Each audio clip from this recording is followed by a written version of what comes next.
নমস্কার, আসসালামু নমস্কার। আলাইকুম। বাংলাদেশের সব আমার ভাই বোনেদের এবং আমার সাথীদের আম, আমি খুবই সম্মান বোধ করছি যে আমায় প্রত্যেকবার ডক্টর এহসান একটা সুযোগ দেন আপনাদের সাথে কথা বলার।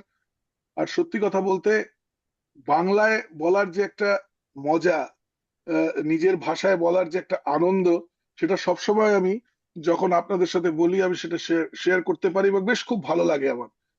আর আজকে এমন একটা টপিকের উপর কথা বলার চেষ্টা করছি, আহ, যে টপিকটা অ্যাকচুয়ালি আমরা প্রায় ভুলে যেতে বসেছি।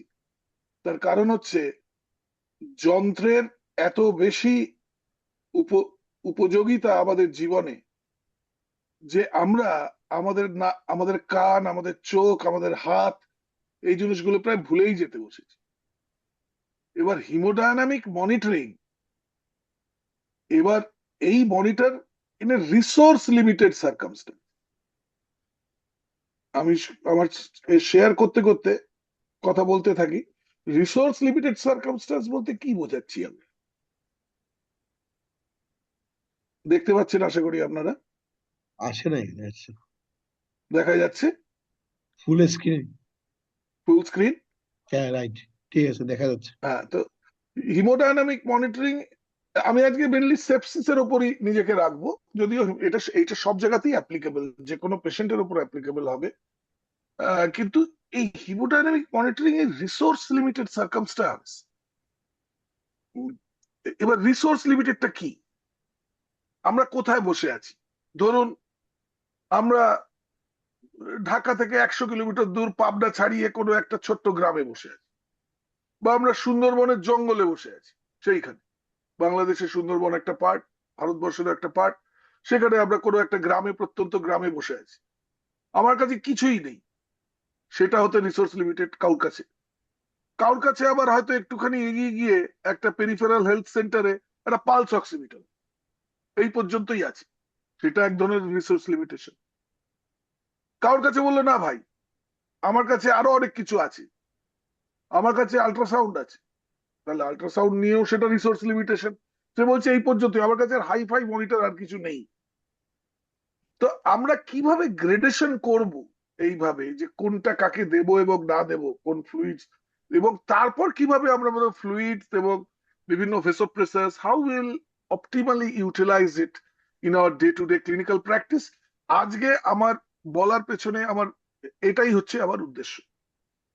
ধরুন উইলিয়াম মসলার একবার বলেছিলেন যে, অনেকদিন আগে বলে গেছেন কথাটা, science is a medicine is a science of uncertainty and art of probability.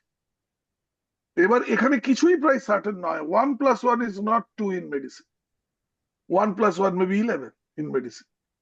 এবং এই আর্ট, এই যে আর্টটা, সায়েন্স তো রয়েছে, এই আর্টটা যেটা যেটা আমরা ধীরে ধীরে প্রায় ভুলেই যাচ্ছি। তো হিমোডাইনামিক মনিটরিংটা কি ব্যাপারটা অ্যাকচুয়ালি? নর্মালি আমরা কি দেখি, আমাদের হার্ট পাম্প করছে, হার্টে ঠিক মতন ফ্লুইডটা পৌঁছলো কিনা, মানে আমার বডিতে ঠিক মতন ফ্লুইড আছে কিনা, ওভারলোড তো হয়নি। তো সেটাকে কি দিয়ে বোঝায়? প্রিলোড। কি ওভারলোড হলো, নাকি আমার আরো কিছুটা জল দিতে হবে আমার হার্টে, আমার আমার আমার আমার আমার যে ভাস্কুলার স্পেস গুলো, ওগুলো সব স্কুইজড হয়ে আছে, আমি আই নিড মোর ফ্লুইড। তো সেটা প্রিলোড। এবার হার্টটা ঠিক আছে, প্রিলোড তো ঠিক করে দিলাম, আমার হার্টটাকে ঠিক মতন পাম্প করছে? না ভাই, পাম্প করছে না, কিভাবে বুঝবো? এবং পাম্প তো করলো, এবার যখন যেখানে গেল পেরিফেরিতে, সেখানে যে আর্টারিজ গুলোতে যাচ্ছে, সেগুলো কি ডাইলেটেড হয়ে বসে আছে, অনেক বেশি চড়া হয়ে গেছে, না ডাইলেটেড হয়ে গেছে?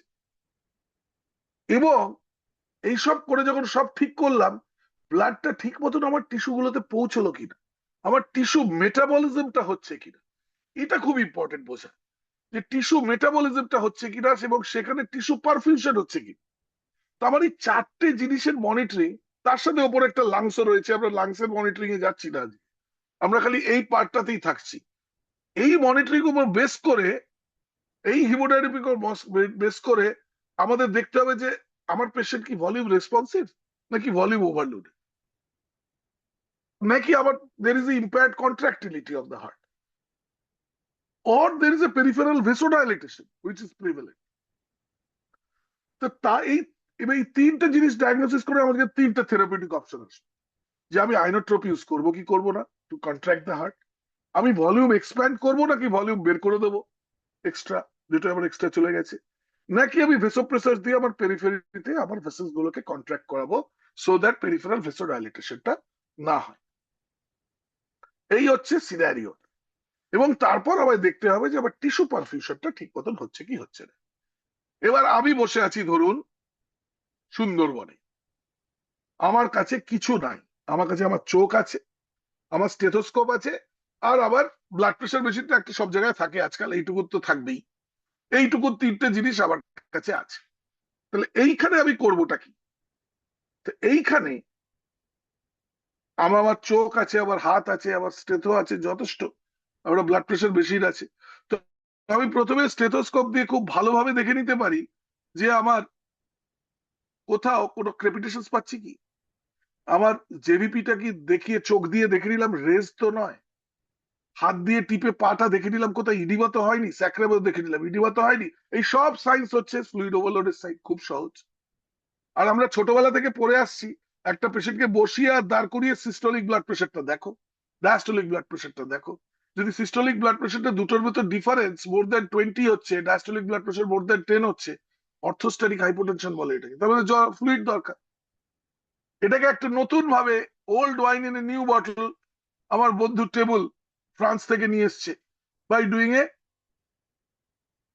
Passive leg raising. কি ব্যাপার না, সেমি রিকাম্বেন্ট পজিশনে প্রথমে পেশেন্ট থাকছে 45 ডিগ্রি অ্যাঙ্গেলে, সেখানে তার ব্লাড প্রেশার দেখছি, তারপর তাকে শুইয়ে দিয়ে তাকে 45 ডিগ্রি পাটা তুলে দিচ্ছি 20 সেকেন্ডের জন্য। এবার এইখানে ও যেটা আমি লিখেছি, এই pulse pressure difference between systolic and diastolic pressure, এটা যদি মোর দ্যান 10% হয় তাহলে পেশেন্টকে ফ্লুইড লাগবে, দিতে লাগবে। এবার ওরা ওদের গাইডলাইনে, সার্ভাইভিং সেক্সিস গাইডলাইন খুব চালাক ওরা, এটা দিয়ে দিলে তো আমরা সবাই ইউজ করবো, তাই না? আমাদের আমাদের রিসোর্স লিমিটেড সিচুয়েশনে আমরা ইউজ করতে আরম্ভ করবো, তাহলে সেটা দেয়নি, এটা করোলারিতে ছোট্ট করে লেখা আছে। ওরা বলেছে পালস প্রেশার ভ্যারিয়েশন দেখো, স্ট্রোক ভলিউম ভ্যারিয়েশন দেখো, অন্যান্য বড় বড় জিনিস দেখো, ডাইনামিক মেজার করো, এবং সেখান থেকে কার্ডিয়াক আউটপুট দেখো, এইসব দেখে বলো যে হ্যাঁ তোমার ফ্লুইড রেসপন্সিভ পেশেন্ট, তোমার ফ্লুইড দরকার। ভাবুন একটা ছোট্ট জিনিস করে দেওয়া যায়, pulse pressure difference between systolic diastolic pressure, সেটা দেখলেই বোঝা যাবে। কিন্তু সেটা না বলে তাহলে মেশিন গুলো বিক্রিও তো করতে হবে।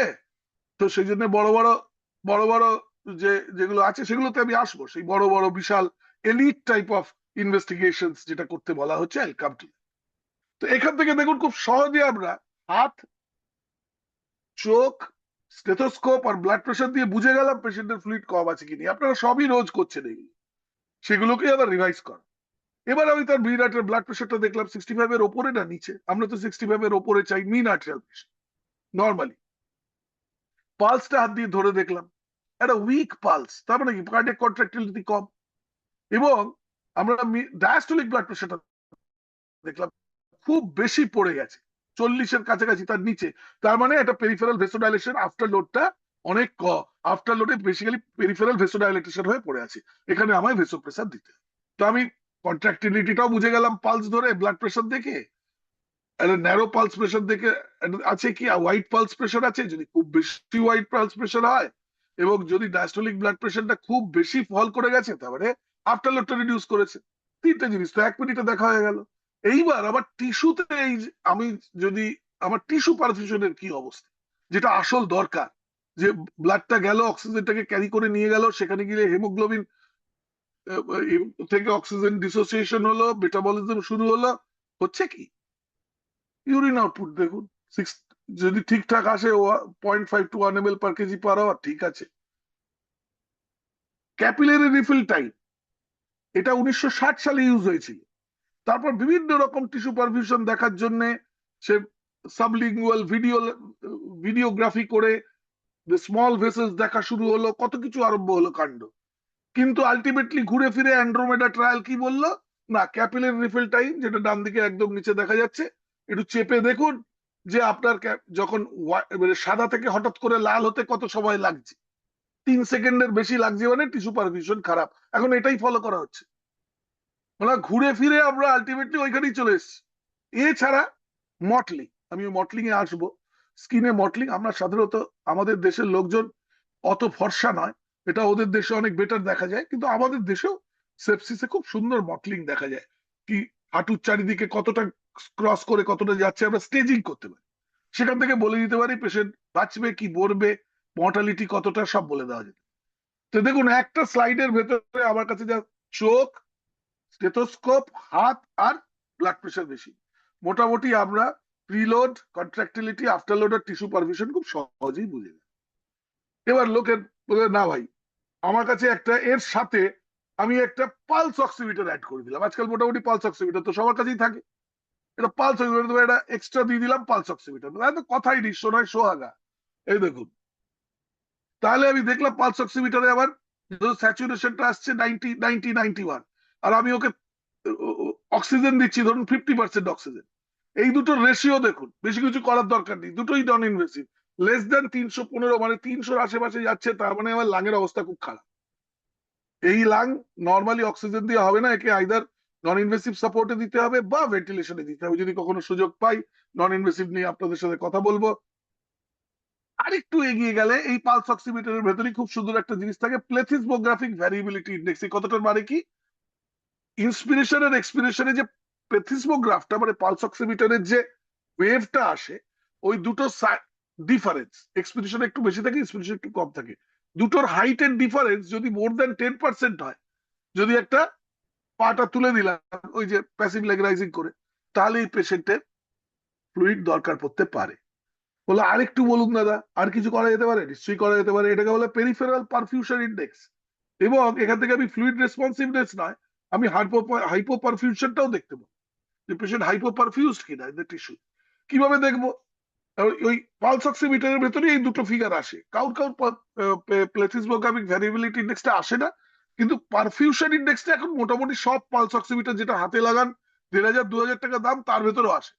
ইন্ডিয়াতে 2-2,500 পাওয়া যায়, আপনাদের ওখানে হয়তো একই দাম, আমি ঠিক দাম বলতে পারছি না, কিন্তু ওরকমই আছে। যাই হোক, সেইখানে সেই পা তুললেন, পিএলআর করলেন বা একটা 500 ml ফ্লুইড চ্যালেঞ্জ দিলেন, যদি আগে পালস পেরিফেরাল ইন্ডেক্সটা কিছু ছিল, তারপরে দেখলেন 20% বেড়ে গেল ফ্লুইড দেওয়ার পর, বা 10% বেড়ে গেল পিএলআর করার পর, that is passive leg rising করার পর, পাটা তুলে দিয়ে, তার মানে কি দাঁড়ালো ব্যাপারটা, তারপরে ওকে ফ্লুইড লাগবে। এবং এর ভ্যালুটা যদি খুব কম থাকে, লেস দেন 0.6 হয়ে যায়, normally above 1.5 is good, but if it is between 1.4 to 0.6 the prognosis is bad, below 0.6 এর মর্টালিটি খুব বেশি। তার মানে একটা পালস অক্সিমিটার অ্যাড করে আমি এটা বলে দিলাম যে একটা পেশেন্টের ফ্লুইড লাগবে কিনা, একটা পেশেন্ট মৃত্যুর দিকে এগোচ্ছে কি এগোচ্ছে না, এবং তার লাংসের কি অবস্থা। এবার আপনার কাছে আর কিছু কিন্তু পাননি এখনো, বললো ঠিক আছে ভাই আরেকটু অ্যাড করে দিচ্ছি, চলুন আপনাকে একটা থার্মোমিটার দিয়ে দিলাম, একটা মনিটর ভালো দিয়ে দিলাম, আর যাদের কাছে দুর্দান্ত একদম তাদের একটা আল্ট্রাসাউন্ড দিয়ে দিই।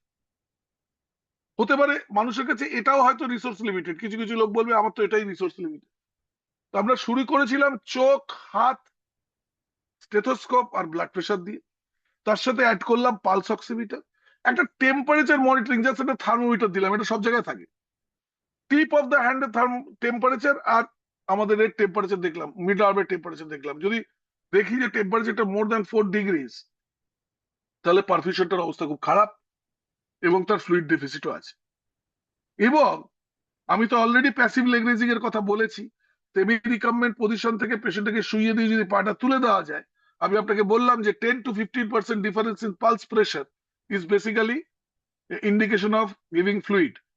বাট যদি আপনার ওই মনিটরের ভেতর ইটিসিও2 মনিটর থাকে এবং পেশেন্ট ভেন্টিলেটরে থাকে, অনেকেই থাকে ইটিসিও2 মনিটর আমার কাছে থাকে, এটা যদি 5% এর বেশি ইনক্রিজ হয়, 5 to 10%, তারপরে এই পেশেন্টের ফ্লুইড।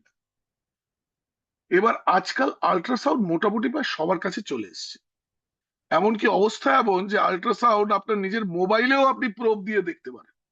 আল্ট্রাসাউন্ডের কনসেপ্টটা এমন ভাবে চেঞ্জ হয়ে যাচ্ছে, তো সেইখানে আমি ইন্ট্রা আইভিস এর কোল্যাপসিবিলিটি মানে ইনফিরিয়ার ভেনা কাভাটা দেখতে পারি, সেটা কোল্যাপস করছে খুব বেশি না করছে না, যদি খুব বেশি করছে, 50% এর বেশি করছে এবং পেশেন্ট শ্বাস নিচ্ছে সেখানে স্পন্টেনিয়াসলি, তাহলে এর হয়তো ফ্লুইড লাগবে।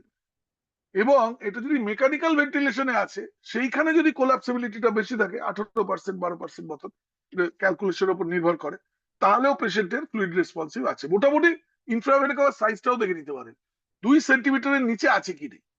2 সেন্টিমিটারের বেশি যদি হয় তাহলে এই পেশেন্টে কিন্তু বেশি ফ্লুইড দেওয়া হয়ে গেছে। খুব সহজ, মানে এত সহজে দেখা যায়, 1 মিনিটে দেখা যায়। যারা আল্ট্রাসাউন্ড করে, যদি আপনারা কখনো আল্ট্রাসাউন্ডের ওয়ার্কশপ করেন, আমরা যদি আসতে পারি তাহলে এসে আমরা করব, দেখাবো কত সহজে হেড টু টো আল্ট্রাসাউন্ড করে বলে দেওয়া যায় একটা পেশেন্টের ইনক্রিজ ইন ইন্ট্রাক্রেনিয়াল টেনশন আছে কিনা, কিভাবে সিপিবি লাইন লাগাবেন, কিভাবে এয়ারওয়ে অ্যাসেস করবেন, কিভাবে চেস্ট দেখবেন, কিভাবে হার্ট দেখবেন, একটা প্রোব দিয়েই করে দেওয়া যায়। পায়ে কোনো ভেনাস থ্রম্বোসিস আছে কিনা, it will take hardly 5 minutes to do the ultrasound for head to toe. বিশাল কিছু ট্রেনিং এর দরকার পড়ে না এবং যে কেউ এটা করতে পারে। তো এই অবস্থায় যদি ধরুন আমার কাছে আল্ট্রাসাউন্ড আছে, ধরুন আছে, তাহলে আমরা কি দেখতে পারি যে আল্ট্রাসাউন্ডটা আন্ডার ফিল্ড কিনা, ইনফিরিয়র ভেনা কাভাটা, জাস্ট ইনফিরিয়র ভেনা কাভা দিয়ে বলছি। ইনফিরিয়র ভেনা কাভা সাইজটা খুব কম, লেস দেন 1.5 সেন্টিমিটার, তাহলে আমি ওকে ফ্লুইড দেবো। এবার ইনফিরিয়র ভেনা কাভাটা খুব ডিস্টেন্ডেড, তাহলে আমি দেবো না, খুব সহজ। এইবার যেটা দেখাচ্ছে সেটা হচ্ছে যে আমার পেশেন্ট এটা নন ইন্টুবেটেড সিচুয়েশনে বলছে। এবার ধরুন ইন্টুবেট করে দিল, ইন্টুবেট করে দিয়ে আবার লাংটা একটু দেখতে হবে। লাংসে অনেক রকম লাংসের মুভমেন্ট আছে, লাংসে না লম্বা লম্বা লাইন আসে যেগুলো নিচের দিকে আসে, এগুলো বি লাইন, মানে জল আছে। সেটা যদি না থাকে, বি লাইন গুলো যদি থাকে তাহলে আমি দেবো না। এবার আমি জানি লাঙে জল আছে। এবার যদি বি লাইন না থাকে, অনলি এ লাইন দেখতে পাচ্ছি আছে, মানে এ লাইন গুলো হচ্ছে parallel lines to that of the white line, যেটা প্লুরাল লাইন, তার সাথে প্যারালাল লাইন্স এ লাইন যদি আছে, তাহলে আমি বুঝলাম যে না ভাই, এখানে আমি ফ্লুইড একটু দিতে পারি। যদি ইনফ্রারেড 2 এর কাছাকাছিও আছে, লাঙে জল নেই, আল্ট্রাসাউন্ড না থাকলেও স্টেথো দিয়েও বসিয়ে বোঝা যাওয়া যায় নেই, তাহলে আমি দেবো, তাহলে আমি ফ্লুইড দেবো। কোন ফ্লুইড? ক্রিস্টালাইট, তাতে আসছে আমি। তো দেখুন এই পর্যন্ত হয়ে গেল। এইবার ফ্লুইড কি দেবো? ফ্লুইড দেবো ক্রিস্টালাইট, যে কোনো ক্রিস্টাল। এবার ক্রিস্টালাইট কি কি রয়েছে? ব্যালেন্স সল্ট সলিউশন দেবো না নর্মাল স্যালাইন দেবো? এইবার ইউরোপিয়ানসরা কি বললো? ইউরোপিয়ানসরা বললো একটা দুটো ট্রায়াল করলো, সল্ট ইডি ট্রায়াল আর স্মার্ট ট্রায়াল। সল্ট ইডি ট্রায়ালটা একটা ইমার্জেন্সি কন্ডিশনে করলো ওরা, নন সেপটিক পেশেন্টস, আর স্মার্ট ট্রায়ালটা সেপটিক পেশেন্টস করে। ওরা দেখিয়ে দিল যে মেজর অ্যাডভান্স কিডনি ইভেন্টস, মানে কিডনি প্রবলেমস গুলো with a balance salt solution is less than that of the normal saline. Normal saline খুব অ্যাসিডোটিক, নর্মাল স্যালাইনের এসআইডি স্ট্রং আয়ন ডিফারেন্স হচ্ছে 0, সোডিয়াম আছে 154, ক্লোরাইড আছে 154, দোনোকে ডিফারেন্স যদি দেখেন তাহলে সেটা দাঁড়ায় কত? 0। তো যার যত less strong ion difference, cations minus anions জিন ফ্লুইডের, সেগুলো বেশি অ্যাসিডোটিক। রিঙ্গাল ল্যাকটেট খুব ভালো একটা সলিউশন, যার স্ট্রং আয়ন ডিফারেন্স হচ্ছে 27-এর কাছে। এইবার ব্যালেন্স সল্ট সলিউশনের স্ট্রং আয়ন ডিফারেন্স কাউর হচ্ছে ওই 25, কাউর হচ্ছে, মানে এটা অ্যালকালোটিক, যেরকম ধরুন প্লাজমা লাইটের উপর 50। এবার ব্যালেন্স সল্ট সলিউশন এটা খুব সিভিয়ারলি অ্যাসিডোটিক পেশেন্টসে হয়তো কার্যকারী, কিন্তু যদি আপনার অ্যাসিডোসিস ইভেন 7 হয়, 6.9 হয়, ইনিশিয়াল স্টেজে যদি 1-2 লিটার নর্মাল স্যালাইন দিই, এমন কিছু ডিফারেন্স নেই। যদি এটা huge amount of normal saline দিতে যাই, ধরুন 1 লিটার 2 লিটার 3 লিটার ক্রস করে যাচ্ছে, 7-8 লিটার দিচ্ছি, সেইখানে গিয়ে হয়তো একটু প্রবলেম হতে পারে। যাই হোক, এই দুটোর উপর বেস করে ইউরোপিয়ান সাজেস্ট করলো, ইট is A suggestion, use balance salt solution. এবার আমার রিসোর্স লিমিটেড সার্কামস্টেন্স, নর্মাল স্যালাইনের দাম 10 থেকে 20 টাকা, ব্যালেন্স সল্ট সলিউশনের দাম 300, 400, 500 টাকা। আমরা কোনটা ইউজ করবো যদি এমন কিছু ডিফারেন্স না থাকে? আপনারাই বলুন। এবার তারপরে দুটো ট্রায়াল এলো, একটা ব্রাজিল থেকে এলো বেসিক্স ট্রায়াল, একটা প্লাস ট্রায়াল এলো ইউরোপস থেকে। তো এখানে কি দেখা গেল? এই দুটো ট্রায়ালই দেখা গেল কোনো ডিফারেন্স নাই নর্মাল স্যালাইন আর ব্যালেন্স সল্ট সলিউশনের। অনেক রকম ভাবে ইউজ করে দিল, ফাস্ট দিয়ে, স্লো দিয়ে, বিভিন্ন সিচুয়েশনে দেখলো, বরঞ্চ নর্মাল স্যালাইন কিছু কিছু সিচুয়েশন যেরকম ট্রমাটিক ব্রেন ইঞ্জুরি, এইসব জায়গায় normal saline is better then balance salt. তাহলে একটা সহজ সরল একটা সলিউশন নর্মাল স্যালাইন, তাকে আমি কেন উপেক্ষা করব? রিঙ্গাল ল্যাকটেট ডেফিনেটলি এটাও একটা ব্যালেন্স সলিউশন। রিঙ্গাল ল্যাকটেটের একটাই প্রবলেম, রিঙ্গাল ল্যাকটেটটা হচ্ছে একটুখানি ওর অসমোলালিটিটা একটু কম, 270। বডির অসমোলালিটি হচ্ছে 275 টু 295। তো এখানে কি হয়, অসমোলালিটি যদি কম হয় তাহলে টিস্যু ডিফিউশনটা একটু তাড়াতাড়ি হয়। কিন্তু আবার যদি রিঙ্গাল ল্যাকটেট থাকে, it can be used as a balance solution, কোনো অসুবিধা নেই, রিঙ্গাল ল্যাকটেটও ইউজ করা যেতে পারে। কিন্তু লিভার ফেলিয়ার যেখানে আছে সেখানে হয়তো ল্যাকটেটটা হয়তো ভালোভাবে মেটাবলাইজ হবে না, তো সেইখানে আমরা হয়তো ইউজ করবো না। Normal saline severely acidotic fluid patient রয়েছে এবং তার সাথে হয়তো ক্রিয়েটিনিনটা একটু রাইজ করছে, যেখানে আমি সোডিয়াম বেশি দিতে চাই না, ক্লোরাইড লেভেলটা 110-এর বেশি, ক্লোরাইড যদি 110 থেকে ক্রস করে যায় বডিতে তাহলে মর্টালিটিটা বাড়তে পারে। তো এইসব জায়গায় হয়তো আমি একটু ইন্ডিভিজুয়ালাইজ একটা ডিসিশন নেবো যে আমি নর্মাল স্যালাইন হয়তো ইউজ করবো, কিন্তু otherwise I use normal saline. এইবার শুরু তো করব, বন্ধ করব কখন, এই একটা খুব বড় কোশ্চেন, দিয়েই যাচ্ছি, জানি না কখন বন্ধ করতে হবে। এইবার আপনারা দেখলেন আমার ফার্স্ট স্লাইডে আমি বলেছি ক্রেপিটেশনস ডেভেলপ করছে, এবার লাংসে অনেক ভরে ভরে ভরে ভরে জল ভর্তি, আমি দেখাচ্ছি আপনাকে ছবি, সেগুলো আসছে। তো এই অবস্থায় আমি জানি যে আমার কিছু কিছু ইনভেস্টিগেশন করে আমি বুঝে যাব যে আমার পেশেন্টকে এবার আমি দেবো না বেশি। এবং এখানে সেন্ট্রাল ভেনাস প্রেশার, যেটা আমরা সিভিপি লাইন দিয়ে ইউজ করি, প্রায় সবাই এখন লাগাই, সেন্ট্রাল ভেনাস প্রেশার কিন্তু is a very good modality to stop, not to start. আমরা এখনো অনেকে রিসোর্স লিমিটেড সার্কামস্টান্সেস যদি খুব কম সেন্ট্রাল ভেনাস প্রেশার হয়, একটা ফ্লুইড চ্যালেঞ্জ দিলাম 200-300 ml, দেখলাম ফাট করে বেড়ে গেল সিভিপি, তার মানে আমি একে ফ্লুইড বেশি দেবো। এবার হয়তো বাড়লো না, একেবারেই বাড়লো না, তার মানে এখানে আমি একটু ফ্লুইড দিতে পারি, একটা ইন্ডিকেট করে। অনেকে ইউজ করে একটা দুটো স্টাডি, এখন তো যা স্টাডি করবেন সবই প্রায় নেগেটিভ স্টাডি, স্টাডি গুলো নেগেটিভ আছে আর আমরা এক এক করে আমাদের ইনভেস্টিগেশন গুলো, ভালো ভালো ইনভেস্টিগেশন গুলো বের করে দিচ্ছি। That is not right. We should again see in our পেশেন্টের, এক একটা পেশেন্টের ক্যারেক্টার দেখে সেখানে সেটা ইউজ করতে হবে। এবার আমি যদি, আমার কাছে কার্ডিয়াক আউটপুট মনিটরিং ডিভাইস রয়েছে, এবার আমি দেখলাম সেন্ট্রাল ভেনাস প্রেশার তো বাড়ছে বাট কার্ডিয়াক আউটপুট বাড়ছে না, তাহলে এটা ফ্লুইড আনরেসপন্সিভ, কার্ডিয়াক আউটপুট বাড়লো না। কিন্তু সেন্ট্রাল ভেনাস প্রেশার বাড়লো না, কার্ডিয়াক আউটপুটটা একটু ফ্লুইড দিলেই বেড়ে গেল, বা এটা পা তুলে দেখলাম যেটা পিএলআর করে যে আমাদের এটা বাড়ছে, তার মানে আমার এখানে হয়তো ফ্লুইড দিতে হবে। মনে রাখবেন, elevated central venous pressure leads to organ dysfunction, তাই not allow the central venous pressure to rise to high. তো এটা একটা নতুন জিনিস ভাবছি আপনাদের সাথে একটু ডিসকাস করে নিই, এটাকে বলে ভেনাস এক্সেস আল্ট্রাসাউন্ড। আপনাদের যেটা বললাম, যদিও রিসোর্স লিমিটেড, কিন্তু আজকাল আল্ট্রাসাউন্ড আর রিসোর্স লিমিটেড নয়, প্রায় সবার কাছেই রয়েছে। আল্ট্রাসাউন্ডটা বসালাম, ইনফিয়া ভেনা কাভার সাইজটা দেখলাম, দেখলাম লেস দ্যান 20 সেন্টিমিটার না মোর দ্যান 2 সেন্টিমিটার।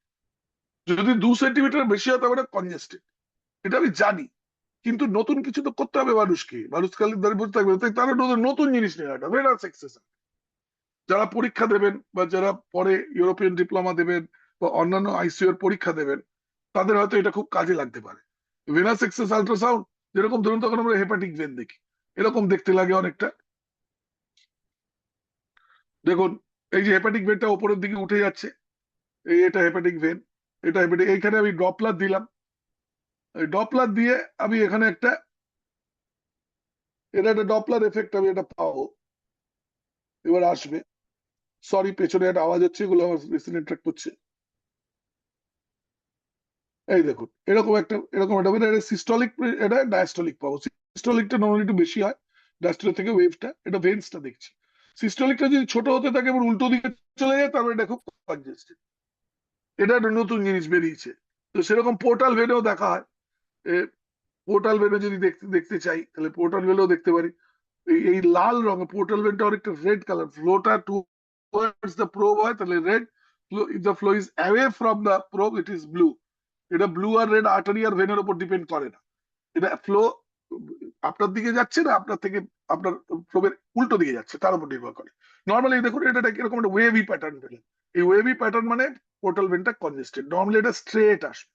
সেরকম ভাবে আমরা রেনাল ভেন দেখতে পারি, রেনাল ভেন দেখাটা সবচেয়ে ডিফিকাল্ট, সেই জন্য আমি এটা বেশি ডিসকাস না করাই ভালো। কিন্তু তবুও যদি রেনাল ভেন দেখতে চান, রেনাল ভেনে আর্টারি এবং ভেন এরকম, উপরেরটা আর্টারি নিচেরটা ভেন, ভেনটা এরকম স্ট্রেট প্রোব আসে, যেটা যদি দুটো চলে আসে এরকম বা একটা আসে তারপরে খুব বেশি কনজেস্টেড, নিচেরটা, উপরেরটা আর্টারি। তো এইভাবে আমরা ভেক্সাস বা ভেনাস এক্সেস আল্ট্রাসাউন্ড করে দেখতে পারি। এটা রিসোর্স লিমিটেড নয়, এটা যাদের রিসোর্সফুল সিচুয়েশনে রয়েছেন তাদের। রিসোর্স লিমিটেড তো আমরা অলরেডি ডিসকাস করে ফেললাম। তো এইবার দেখো, এটা খুব সহজ, এটা আল্ট্রাসাউন্ডে এই লাইনটা, ওপরের লাইনটা, এই যে ওপরের হোয়াইট লাইনটা, এটা প্লুরাল লাইন, এটা মুভ করছে। এবার তার সাথে দেখুন লম্বা লম্বা অনেক জিনিস নিচে নেমে এসছে, এইগুলো this are the B lines. আর এই ছোট্ট এই যে কালো মতন যে একটা দেখছেন, এটা ছোট্ট একটা প্লুরাল এফিউশন। তার মানে আমার এই পেশেন্টে অনেকগুলো বি লাইন আছে এবং তার মানে আমার পেশেন্টের বেশি ফ্লুইড দেওয়া হয়ে গেছে আজ। বা পেশেন্ট হয়তো ফেলিয়ারে রয়েছে, পালমোনারি ইডিমাতে রয়েছে, বা হয়তো এআরডিএস এ রয়েছে, তো সেই সিচুয়েশনটা দেখা খুব দরকার।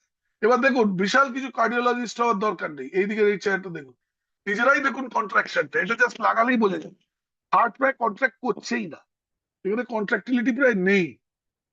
তো এইটা কি এর অর্থটা কি? একটা ছোট্ট প্লুরাল পেরিকার্ডিয়াল এফিউশন দেখাচ্ছিলাম, এদিকে দেখুন পড়ে আছে।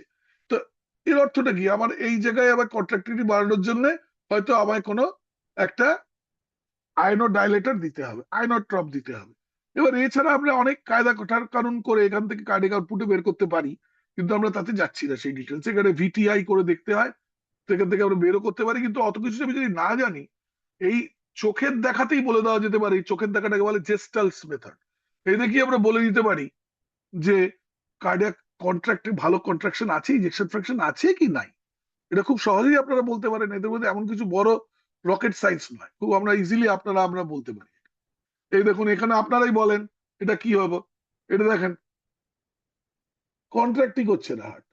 এই এই এই ভালভটা হচ্ছে মাইট্রাল, এই যে মাইট্রাল ভালভ, এই হচ্ছে রাইট ভেন্ট্রিকল, এই হচ্ছে লেফট ভেন্ট্রিকল, এই হচ্ছে আপনার এই যে এই দেখুন এইখানে এই লেভেলে এইটাকে বলে ইপিএসএস করি, এই মাইট্রাল ভালভে, এই যে মাইট্রাল ভালভের এই টিপটা থেকে এটা হচ্ছে সেপ্টাম, এই ডিস্টেন্সটা একটু দেখতে হয়।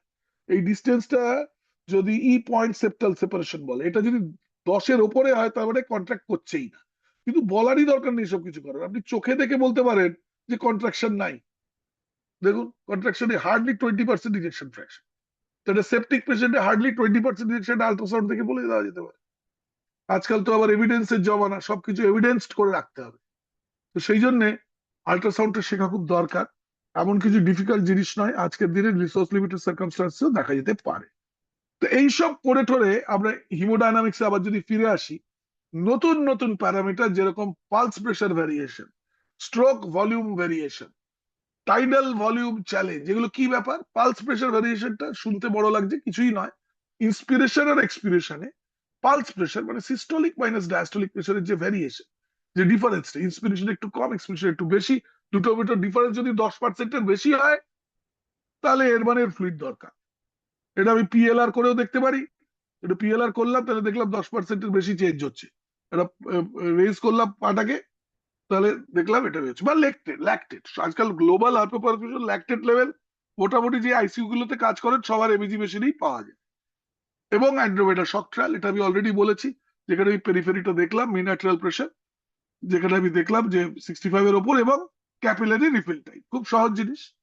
ওই যে রিসোর্স লিমিটেড সার্কামস্টান্সে 15% increase in pulse pressure following a PLR of 60 to 90 second, 60 থেকে 90 সেকেন্ড করলাম, এবারে তুলে রাখলাম পাটাকে, দেখলাম পালস প্রেশারের কত ভেরিয়েশন। সবচেয়ে সহজ difference between systolic and diastolic fluid লাগবে। এটা সাজেশনে দেয়নি, কিন্তু সাজেশন রেকমেন্ডেশন কিছু করেনি। এছাড়া যারা ভেন্টিলেটরে রয়েছে, এটা ইন্ডিয়া থেকে পেপার বেরিয়েছে টাইডাল ভলিউম চ্যালেঞ্জের ওপর। সেটা কি না, পেশেন্ট যদি ভেন্টিলেটরে থাকে এবং তাকে যদি 6 ml/kg টাইডাল ভলিউম আমি দিচ্ছি, এটা বাড়িয়ে 8 ml করে দিলাম ফর 2 minutes, দেখলাম যে পালস প্রেশার ভ্যারিয়েশনটা কত হচ্ছে। যদি দেখা গেল 3.5-এর বেশি হচ্ছে, সব নাম্বার, বুঝেছেন তো, নাম্বারের খেল। নাম্বার দিয়ে পৃথিবীকে এবং পেশেন্টকে দেখা যায় না, কিন্তু আজকে আনফর্চুনেটলি আমরা সবকিছু নাম্বারের উপরেই পুরো দুনিয়াটা চলছে। HbA1c 6.5 ক্রস করলেই ডায়াবেটিস, লোকটা একদম ঠিক আছে, আজকে একটা টেস্ট করলেন 6.6, আপনার মতন দুঃখী মানুষ আর আপনার মতন রোগী মানুষ আর কেউ নাই। এই তো অবস্থা। ব্লাড প্রেশার 120/80 ক্রস করলেই আপনার কি ব্লাড প্রেশার হাই, মানে মানুষকে যে কি লেভেলে ওষুধ খাওয়ানো হবে তার কোনো ঠিক নেই। কিন্তু এক একটা স্টাডি আসছে, আমরা আমাদের নাম্বার গুলো কম করতে করতে যাচ্ছি, এই তো অবস্থা। কিন্তু সেই জন্য নাম্বার তো ডিসকাস করতেই হবে, এইটা খুব ইম্পর্টেন্ট। দেখুন একটা 5 সেকেন্ডের বেশি যদি আপনার এই ক্যাপিলারি রিফিলটাও হয়, তারপরে এই পেশেন্টটা ভালো নেই। Worsening of the organ function, good predictor, এটা very good predictor of short time mortality.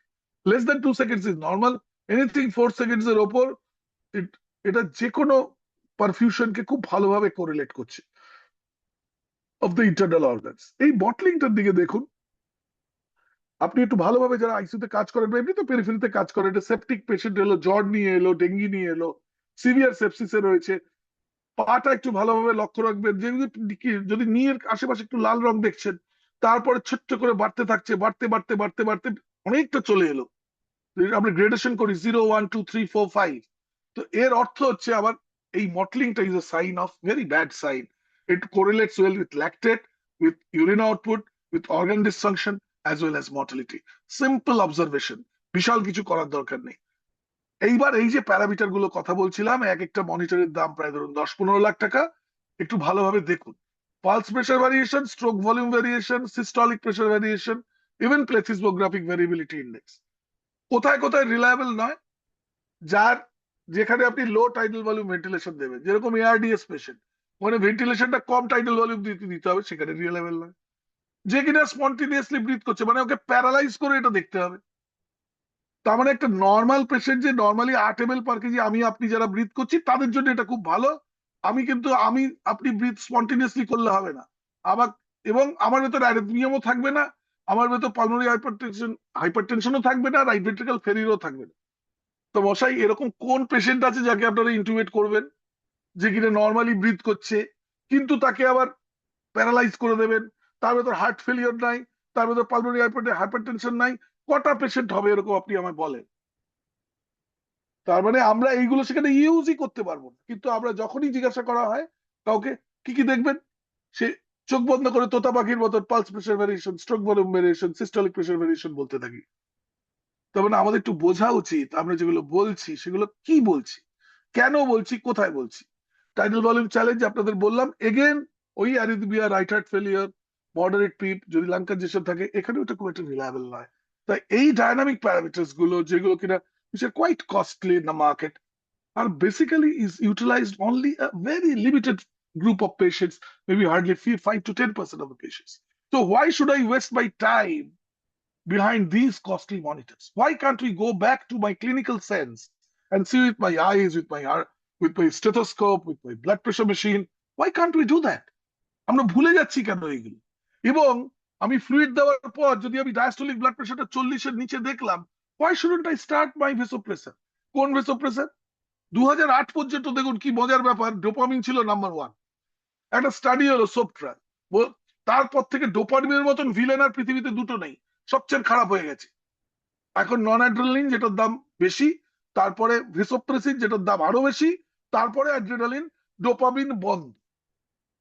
আপনারা অনেকেই ডোপামিন ইউজ করেছেন, এখনো করছেন। আমি বললাম গাইডলাইন যা খুশি বলুক, একটা রিসোর্স লিমিটেড সিচুয়েশনে যদি কিছু না থাকে, গাইডলাইন বলেছে বলে নন অ্যাড্রেনালিন নিয়ে আমি চালাবো না, it is not, guidelines are not godlines, they are not the holy grails. I will use dopamine, there is no problem in using dopamine. কিন্তু আজকের ডেটে যদি আমার কাছে নন অ্যাড্রেনালিন থাকে, ভেসোপ্রেসিন থাকে, আগে নন অ্যাড্রেনালিন দিয়ে শুরু করব।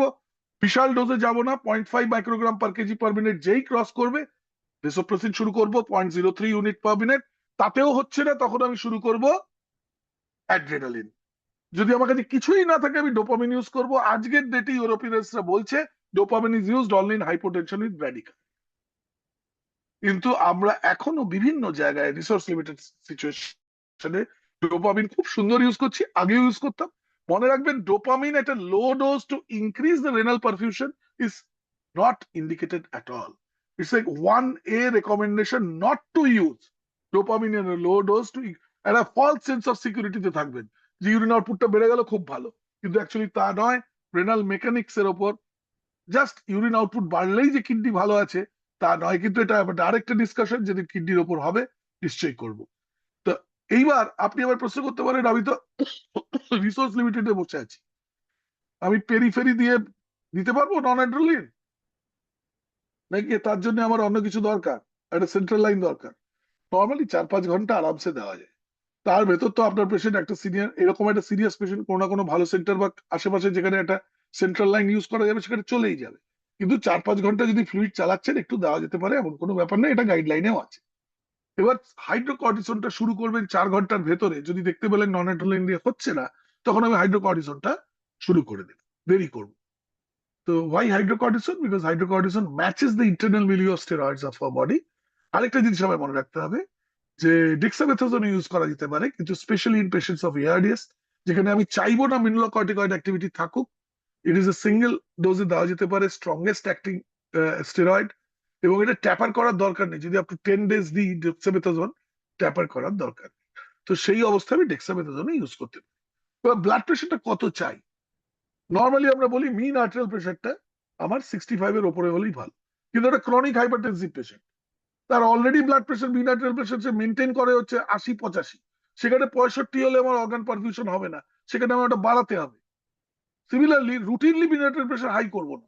নর্মালি একটা 65 দেখা গেছে, 65 পরে 75 বা 85 হয়ে গেলে দেখা গেছে কোনো ডিফারেন্স নেই in terms of mortality, in terms of organ preservation. But যারা কিনা হাইলি, যাদের already high blood pressure chronically, তাদের মিন আর্টারিয়াল প্রেশারটা একটু বেশি রাখবে।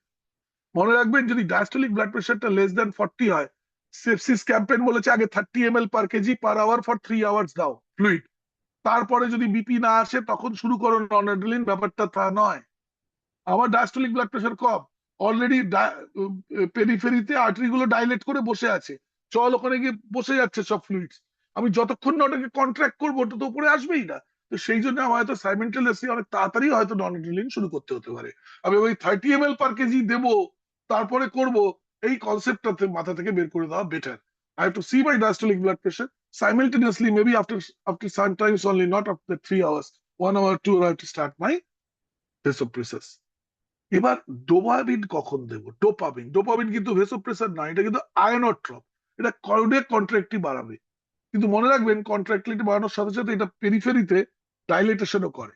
তো তার মানে যেই আমি করলাম তখনই আমার দেখতে হলো আমার কাছে এবার আমি 10 এবিজি মেশিন পেয়ে গেছি, এবার আইসিইউতে আবার বলছে এবার তুমি ভালো জায়গায় চলে এসছো, তোমার কাছে একটা এবিজি মেশিন আছে, কিন্তু তবুও আমি রিসোর্স লিমিটেড, আমার কাছে একটা ভালো কার্ডিয়াক আউটপুট মনিটর নেই ইত্যাদি, আমার কাছে up to ABG is resource limited. খুব ভালো কথা, আমার কাছে কার্ডিয়াক আউটপুট মনিটর নেই, কারণ কি ডোবুটামিন দেখার জন্য কার্ডিয়াক আউটপুট মনিটরের দরকার। কার্ডিয়াক আউটপুট যদি মোর দেন কার্ডিয়াক ইন্ডেক্স যদি 2.1 এর বেশি হয় তখনই ডোবুটামিন, যদি কম হয় সরি, তার মানে গ্লোবাল হাইপোপারফিউশন হচ্ছে, কার্ডিয়াক ইন্ডেক্স বাড়ছে না, কার্ডিয়াক আউটপুট বাড়ছে না, ডোবুটামিন ইউজ করতে হবে। কিন্তু আমার কাছে তো নেই, তাহলে আমি কি করব? তখন আমি কি করব, আগে আমি মিন আর্টারিয়াল প্রেশারটা অ্যাচিভ করবো, কারণ কি এটা আয়নো ডাইলেটার, যেই আমি দেবো পেরিফেরি আবার ডাইলেট করবে, মিন আর্টারিয়াল প্রেশার আবার কমে যাবে, আবার অর্গান পারফিউশনে প্রবলেম হবে। তো আমি আগে মিন আর্টারিয়াল প্রেশার 65 অ্যাচিভ করব, তারপর আমি দেখবো একটা ভেন থেকে ব্লাড দেবো, একটা আর্টারি থেকে ব্লাড, দুটোর ভেতর ডিফারেন্স দেখবো CO2, 6 এর বেশি হচ্ছে, তার মানে এই পেশেন্টটার ডোবুটামিন দরকার, মানে এই পেশেন্টটা গ্লোবাল হাইপোপারফিউশন হচ্ছে। সহজ একটা মেজারমেন্ট, যদি এটা এবিজি মেশিন থাকে, তাদের একটা বড় কার্ডিয়াক আউটপুট মনিটরের দরকার নেই 40 লাখ টাকার, বা আপনার বিশাল কিছু আল্ট্রাসাউন্ড স্কিলের দরকার নেই, ওটা বের যে কেউ করতে পারে। এবং এই যে সিভিপি লাইন প্লেসই করে রেখেছেন, ওখানে ব্লাডটা নিলেন, এবিজি তে করলেন, ওখানে যে স্যাচুরেশন আসছে এবিজি তে, সেটা যদি 70%-এর কম হয়, আবার দেখুন নাম্বারেই যাচ্ছি আমরা, কি করা যাবে আর। তার জন্য মানে যদি একটু নিচের দিকে থাকে, তার মানে আপনার টিস্যু পারফিউশন ভালো নেই। এদিকে আপনার অক্সিজেন ক্যারিং ক্যাপাসিটিটা ভালো আছে, হিমাটোক্রিট 30-এর উপরে। রিভার্স আজকে থেকে আপনার 25-26 বছর আগে বলেছিলেন যে হিমোগ্লোবিনটা একটু বাড়ান, তাহলে ওটা ক্যারি করবে অক্সিজেনটা।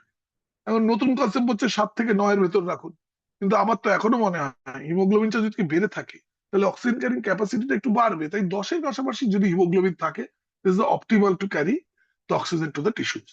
এবার কোনটা ইউজ করবেন?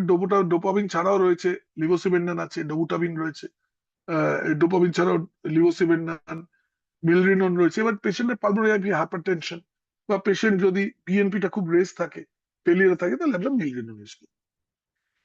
তাহলে কি দাঁড়ালো পুরো ব্যাপারটা?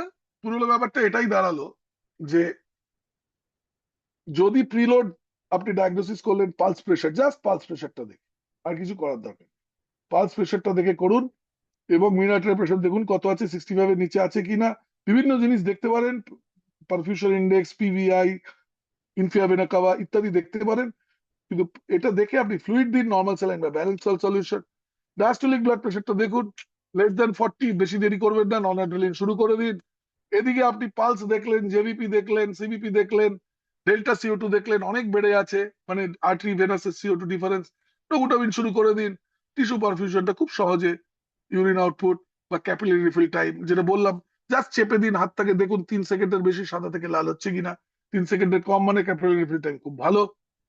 তাহলে ল্যাকটেট লেভেলটা দেখুন, সেটা যদি থাকে তো এইভাবে আপনি বলে দিতে পারবেন পুরো জিনিসটা যে কেমন। So I always say where there is a will there is a way. তবে যেহেতু আমাদের নিজেদের ভাষা, নিজেদের ভাষায় বলি, কাজী নজরুল ইসলামের উদ্দীপনায় বা ভাবানুবাদে যদি আমি বলতে চাই, যন্ত্র কম, চলবে লড়াই। নারীর তালে জাগে প্রাণ, নারীর তালে, হাতের নারীর তালে জাগে প্রাণ। চাপ মানে ব্লাড প্রেশার আর চেতনার বিদ্রোহে ধরা পড়ে রক্তের গান। সংখ্যা ভাঙো, সংখ্যার পেছনে দৌড়িও না, ক্লিনিক্স ধরো, বুদ্ধি এখানে শক্তি। স্বল্প সম্পদে নজরুলীয় সাহসে, বলতে বলেন রাবীন্দ্রিক সাহসে, নজরুলীয় সাহসে, এটা খুশি বলুন, টিকে থাকে চিকিৎসা ভক্তি।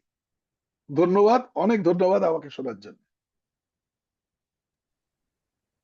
Excellent sir, it's too good.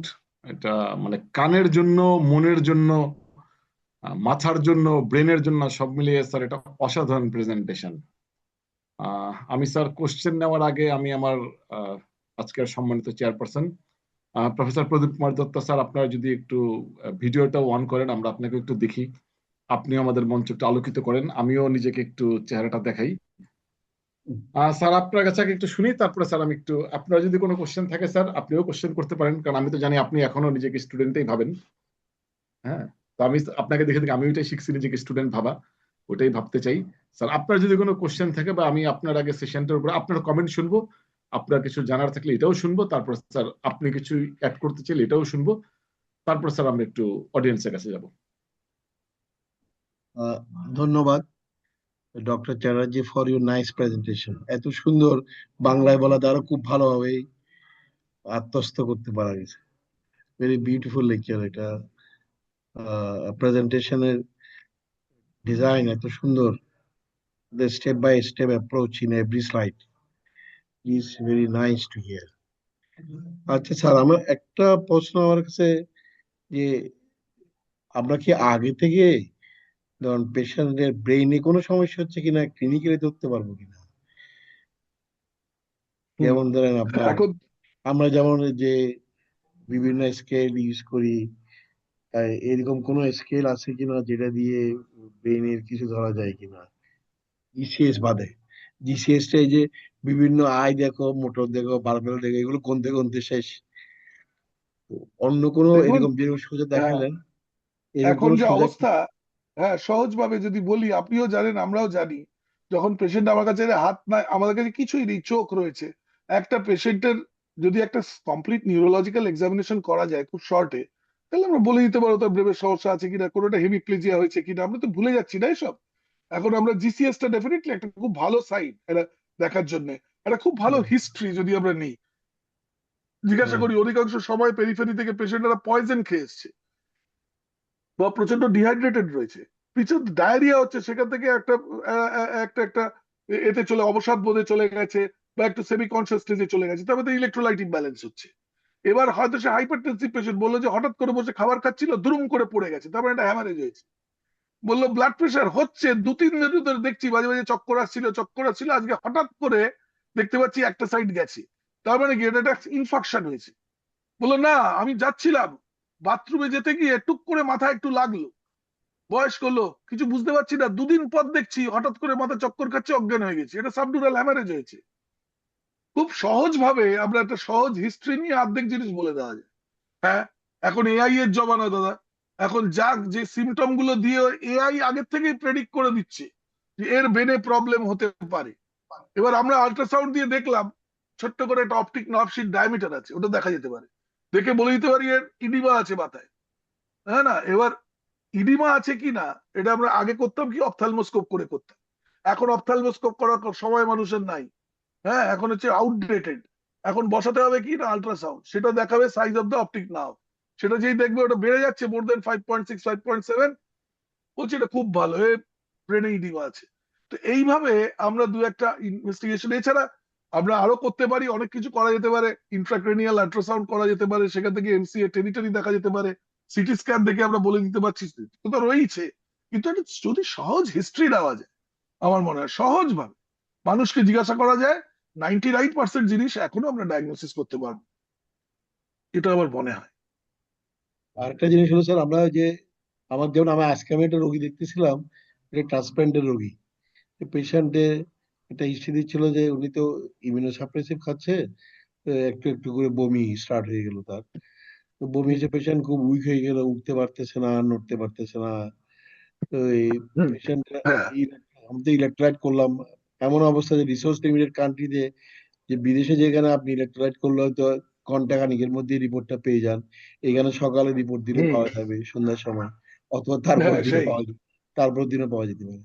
আর কিছু কিছু হ্যাঁ যেমন ইলেকট্রোলাইটে যে hyponatremia, hypernatremia, same sign same symptom নিয়ে আসে। তো ওইগুলো এই সোজা কোনো উপায়ে ধরার উপায় আছে স্যার? দেখুন, স্পেশালি যদি বমি হচ্ছে, তো আমরা জানি এটা হাইপোক্যালেমিক মেটাবলিক অ্যালকালোসিস, হাইপোক্লোরিডেমিক মেটাবলিক অ্যালকালোসিসে গিয়ে দাঁড়াবে, তাই তো? তো আমার হুম। আমার জানা আছে। এবার একটা পেশেন্ট ম্যারাথন দৌড়ে এলো, তার ডেফিনেটলি সোডিয়াম কম হবে, যেখান থেকে সে হাইপোন্যাট্রিমিয়াতে গেল।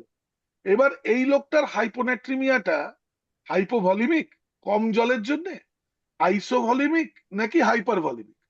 আমি তো সেটা আপনাকে একদম প্রথম স্লাইডেই দেখিয়ে দিয়েছি, ফ্লুইড রেসপন্সিভ আছে কিনা পেশেন্টের পিএলআর করে দেখলাম, পেশেন্ট ডিহাইড্রেটেড, জিভটা শুকিয়ে গেছে, স্কিন তুলছে না, ইউরিন আউটপুট নেই, কিন্তু ফ্লুইড দিতে হবে। এসব বেসিক্যালি জলটা বেশি বেরিয়ে গেছে, সোডিয়ামটা রয়েছে সেখানে, মানে সোডিয়াম বেশি বেরিয়ে গেছে, জলও বেরিয়েছে, সোডিয়াম বেশি বেরিয়েছে, তখন আমি তাকে 3% সোডিয়াম দিলাম, প্লাস তাকে ফ্লুইডও দিলাম। আইসোভলিমিক, এটা মেনলি বয়স্ক লোকেদের ভেতর পাওয়া যায়।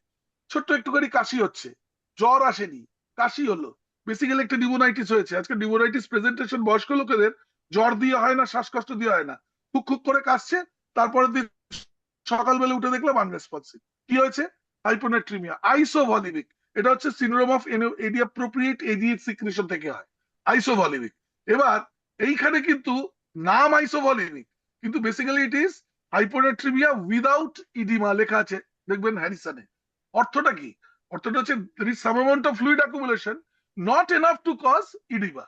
তো এখানে আমার ফ্লুইডটা একটু বেরও করতে হবে, আবার উল্টো সোডিয়াম দিতে হবে। হাইপার ভলিমিক চারটি সিচুয়েশনে না হবে। একটা হচ্ছে সিরোসিস অফ লিভার, পেট ফুলে আছে, অ্যাসাইটিস, আরেকটা হচ্ছে হার্ট ফেলিয়ার, আরেকটা হচ্ছে নেফ্রোটিক সিনড্রোম যেটা আপনি বলছিলেন, এবং আরেকটা জিনিস হয়ে গেল হাইপোথাইরয়েডিজম। এই চারটাতে হাইপার ভলিমিক হাইপোনাট্রিমিয়া, এখানে ফ্লুইড দিলে মুশকিল, হয়তো সোডিয়াম দিতে হবে, কিন্তু এখানে ল্যাসিক্স দিয়ে বের করতে হবে।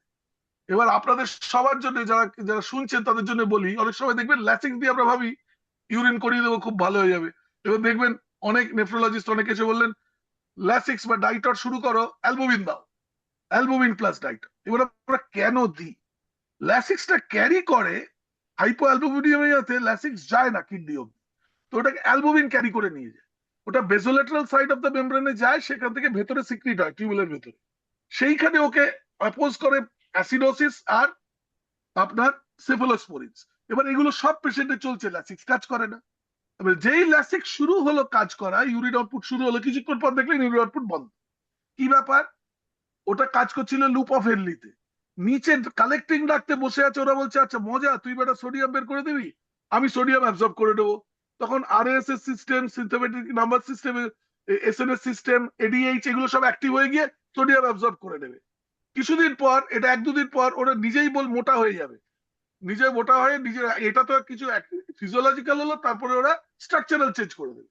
এইখানে কি করে? এখানে সিকোয়েন্সিয়াল নেফ্রন ব্লক বলি আমরা।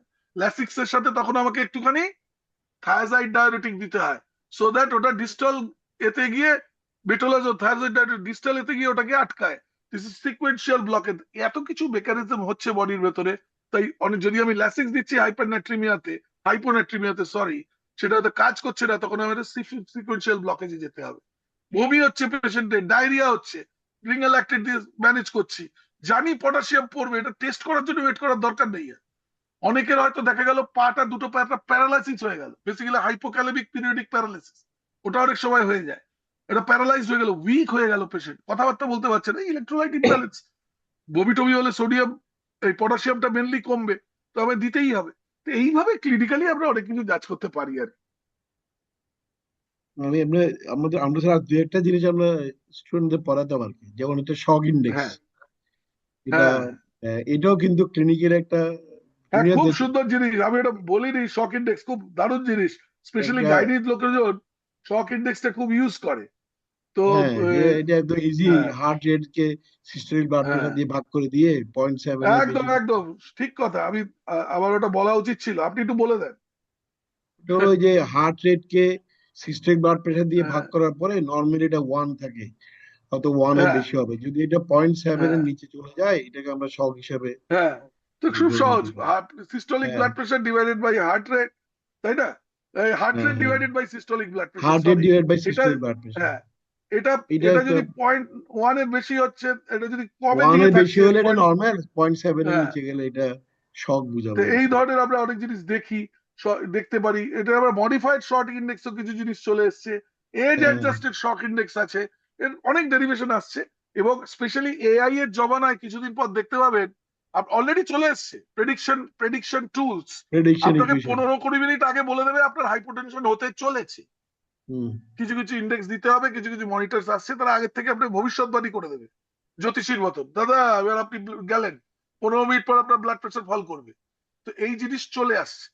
তো এগুলো আসছে, রিসোর্স লিমিটেডে আসতে সময় লাগবে, কিন্তু শক ইন্ডেক্স ডেফিনেটলি এটা খুব ইম্পর্টেন্ট জিনিস, এটা মানুষের আপনার জানা আপনার দরকার। স্যার আপনার সাথে আমি একটা জিনিস শেয়ার করতে চাচ্ছিলাম, যে জিনিসটা বলুন বলুন এটা আমি কোনো গাইডলাইনও পাই নাই, কিন্তু আমি নিজের পার্সোনাল এক্সপিরিয়েন্সে আমি কিছুটা লাভ লাভ পেয়েছি। সেটা যেমন ধরুন, বলুন। আমি একটা পেশেন্ট হাইপোনাইট্রেমিয়া রোগী, যে 115 নিচে গেলে আমি 3% নর্মাল স্যালাইন দিচ্ছি।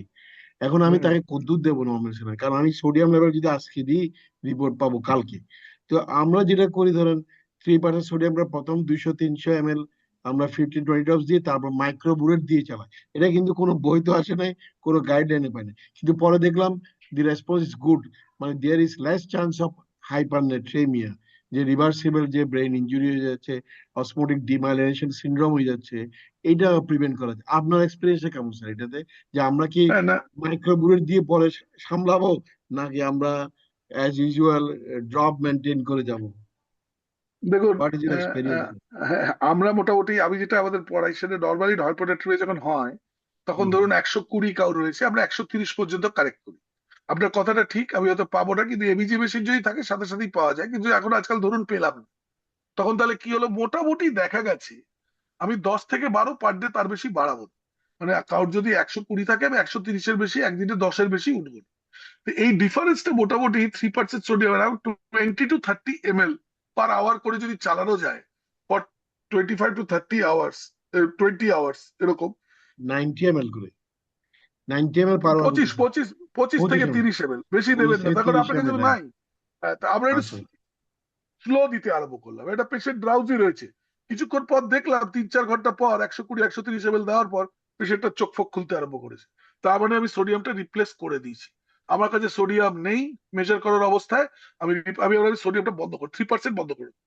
কারণ কি, আমার কাছে যদি মেজারমেন্ট না থাকে, আমি এত বাড়িয়ে দিলাম যে তোমার সেন্ট্রাল পন্টাইন মাইনোলাইসিস হয়ে গেল, প্যারালাইসিস হয়ে গেল, পেশেন্টের কোয়াড্রুপ্লেজিয়া হয়ে গেল, আমি সেটাও চাই না। ইয়েস, আমরা মাইক্রোপিপেট দিয়ে দিতে পারি, আমরা সাধারণত সিরিঞ্জ পাম্প দিয়ে দিই আমার এখানে, তো সেই জন্য আপনার এক্সপিরিয়েন্সটা বেটার। সেটা যদি কেউ হুম। দিয়ে থাকে এবং তার যদি সেখানে বেটার এক্সপিরিয়েন্স হয়, কোনো অসুবিধা নেই দিতে। মনে রাখতে হবে, you should not over correct.